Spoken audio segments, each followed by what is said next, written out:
Hello बच्चों, कैसे हैं आप सब। आई होप आप बहुत अच्छे से होंगे। और जो मैंने नया टॉपिक अभी हमने शुरू किया है वाच्य वाला, वो आप आराम से अच्छे से समझ रहे होंगे और पढ़ रहे होंगे। लास्ट वीडियो में हमने कर्तरी वाच्य पढ़ा था। आज हम कर्मवाच्य को समझेंगे और देखेंगे। कर्मवाच्य जैसे कि डेफिनेशन से ही पता चल रहा है, कर्म जिसमें कर्म की प्रधानता हो वहाँ पे कर्मवाच्य होगा। अब मैं आपको बताती हूँ। क्रिया के जिस रूप में कर्म की प्रधानता हो उसे हम कर्मवाच्य कहते हैं। ये इसकी डेफिनेशन है। इजी है ना। इसी से हमें पता चल रहा है कि जैसे पहले हमने कर्तरी वाच्य में कर्ता की प्रधानता को बताया था, कर्मवाच्य में हम कर्म की प्रधानता को बताएंगे तो वहाँ पे कर्मवाच्य होगा। कर्मवाच्य में क्रिया कर्म का अनुसरण करती है, अर्थात कर्म जिस पुरुष, लिंग एवं वचन का होता है, क्रिया भी उसके अनुसार ही होती है। यहाँ पहले हमने कर्ता को देखा था कि वहाँ पे पुरुष, लिंग, वचन, कर्ता किस प्रकार होता है, वहाँ पे कर्ता। इसी तरीके से यहाँ पे कर्मवाच्य में भी जिस पुरुष, लिंग और वचन का जो अनुसरण करता है, क्रिया उसी के अनुसार होती है। इस वाक्य में कर्म ही वाक्य के उद्देश्य के रूप में विद्यमान होता है। जब हम पहले मैं आपको इसको एक बार पढ़ के बता देती हूँ, जो मैंने आपके लिए नोट्स बनाए हैं। उसके बाद जब मैं आपको डेफिनेशंस बताऊँगी तो एग्जांपल्स बताऊँगी तो आपको अच्छे से समझ में आ जाएगा। वाक्य में कर्म की प्रधानता होती है। मैं बार बार कह रही हूँ, कर्मवाच्य है तो कर्म की प्रधानता होगी, कर्म इम्पॉर्टेंट होगा, तो इसकी जो पहचान होगी वो यही होगा कि कर्म की प्रधानता है तो कर्मवाच्य है। अब मैं आप जब एग्जाम्पल देखेंगे तो इसको अच्छे से हम समझ पाएंगे। वाच्य में यदि कर्म नहीं होगा तो वाक्य में कर्म की प्रधानता ही संभव नहीं है। और कर्म में क्रिया सदा ही अकर्मक नहीं होती है, सकर्मक होती है। आपको पता है कि क्रिया दो प्रकार की होती है, अकर्मक और सकर्मक। लेकिन कर्मवाच्य में हमेशा, मैं हमेशा शब्द पे जोर दे रही हूँ, सदा शब्द पे जोर दे रही हूँ, वहाँ पे सकर्मक क्रिया होगी ही होगी। जहाँ सकर्मक क्रिया होगी वहाँ पे कर्मवाच्य होगा ही होगा। ठीक है, ये बात क्लियर हुई आपको मेरी। अब उसके बाद अगला जो इसका पॉइंट है वो ये है कि यहाँ पे सकर्मक क्रिया की प्रधानता होनी आवश्यक है। चलो ये भी आ गया समझ में। अब एक चीज़ और है बेटा, कि हिंदी में अगर हम गर्व या अधिकार जताने के लिए या असमर्थता प्रकट करने के लिए, या जब जो है कर्ता जो अज्ञात हो उसे हम प्रकट ना करना चाहते हो, जब कर्ता कोई सभा, समाज या सरकार हो, कानूनी कार्यालयिक भाषा में कर्मवाच्य का प्रयोग होता है। अब कर्मवाच्य में जो लैंग्वेज यूज़ होती है वहाँ पे ऑफिशियल लैंग्वेज हम कह सकते हैं। अगर आपको वो में जब आप इन पॉइंट्स को पढ़ेंगे आप कहेंगे मैम ये थोड़ा सा मुश्किल लग रहा है, तो मैं आपको अपनी सरल भाषा में बता रही हूँ।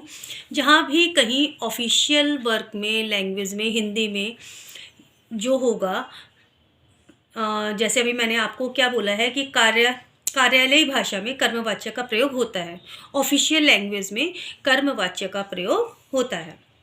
उदाहरण देखें। अब देखो, मेरे द्वारा रामायण पढ़ी गई। अब मेरे में आप भी हो सकते हैं, जब आप इस सेंटेंस को बोल रहे हैं मैं भी हो सकती हूँ ना। आपने अपना नाम शो किया ना मैंने अपना नाम शो किया। हमने पीछे यही पॉइंट पढ़ा है ना कि जब हम अपने आप को या कर्ता को हम अज्ञात रूप में दिखाते हैं, हम प्रकट नहीं करना चाहते हैं, तो मेरे द्वारा, मेरे मतलब A to Z कोई भी हो सकता है। अगला पॉइंट देख लेते हैं। चोर को न्यायालय में पेश किया जाए। अब चोर, यहाँ पे भी नाम शो नहीं है, चोर है, उसने चोरी की है। चोर को न्यायालय में पेश किया जाए। दादी को दवा दी गई। अब ऑफिशियल लैंग्वेज वाला एक और पॉइंट मैं बताती हूँ आपको। भारत पाकिस्तान युद्ध में सहस्त्रों सैनिक मारे गए। बिना अनुमति के प्रवेश करने वाले को दंड दिया जाएगा। अगला, मुझे 100 रुपये चाहिए, दिए जाएंगे। मुझे 100 रुपये चाहिए या मुझे 100 रुपये दिए जाएंगे। रमेश के द्वारा रोटी खाई जाती है। सब सकर्मक है। खाना सकर्मक है, दवाई देना सकर्मक है, न्यायालय में चोर को पेश करना सकर्मक है, रामायण पढ़ना सकर्मक है, भारत पाकिस्तान में जो युद्ध हो रहे हैं, सैनिक मारे जा रहे हैं, वो सकर्मक।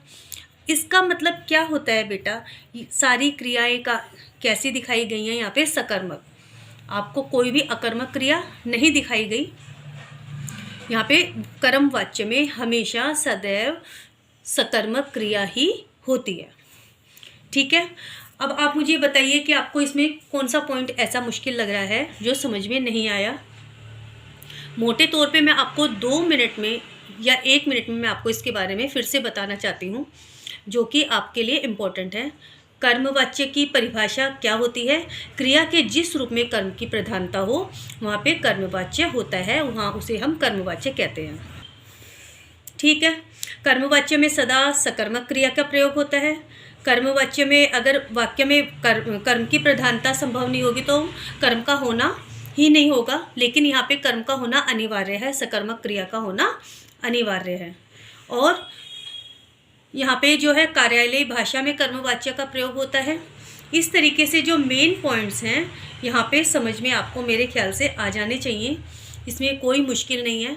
लास्ट वीडियो में मेरे पास 1-2 कमेंट आए थे कि कर्तृवाच्य हमें बहुत अच्छे से समझ में आया, आपके नोट्स हमें अच्छे लग रहे हैं मैडम, और आप लोगों को मेरा कर्मवाच्य भी अच्छे से समझ में आएगा, क्योंकि मैं बहुत ईजी वाली लैंग्वेज, चाहे से वो ग्रेजुएशन लेवल का बच्चा हो या फिर 8th-9th क्लास का, उसको ये चीज़ समझ में आनी चाहिए। और मैं आपको हमेशा एक ही बात पे जोर देती हूँ, बेटा प्लीज़ ध्यान से इस चीज़ को ध्यान से पढ़ो, समझो और दिमाग में बिठा लो। रट्टाफिकेशन वाली चीज़ नहीं है, समझने वाली चीज़ है।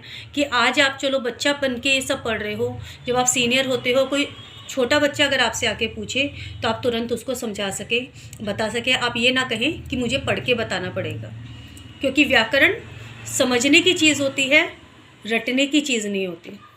अगर आपको मेरी ये वीडियो समझ में आती है, अच्छी लगती है, तो प्लीज़ आप इसको लाइक कीजिए, और अगर मेरे चैनल पे आप नए हैं तो सब्सक्राइब कीजिए। अगली वीडियो में मैं भाववाच्य लेके आऊँगी।